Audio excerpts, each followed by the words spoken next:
সকাল সকাল মাথা খারাপ হয়ে গেছে এই যে মালটার। হ্যাঁ, উল্টো পাল্টা করছে। বিঘার উঠেছে, বিঘার বাড়ি যাবে এই যে।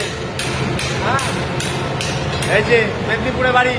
যে যে দীঘা যেতে চাও, রাম মন্দির হয়ে গেছে, চলে যাবে ওই বাড়িতে, যাবে ওই বাড়িতে। কোনো পয়সা লাগবে না, রাম মন্দিরের বাড়িতে চলে যাবে। ঠিক আছে, এই যে রাম মন্দির কি বলছি, ও রাম মন্দির উদ্বোধন এখনো হয়নি। রাম মন্দির পুজো হয়েছে মেদিনীপুরে, সেটা তোমরা সবাই দেখেছো। কবে যেন হবে এটা, উদ্বোধনটা হয়ে যাবে ওই মোটামুটি আর 3-4 বছর লাগবে। তোমার অক্ষয় তৃতীয়ার দিনকে পুজো হয়েছে। হ্যাঁ, ওই ওর বাড়ির কাছে রাম মন্দির হচ্ছে, দেখে নাও। হ্যাঁ, শুভেন্দুর লোক, শুভেন্দুর লোক, এই যে শুভেন্দুর লোক, শুভেন্দু অধিকারীর লোক, ওই যে দেখে নাও।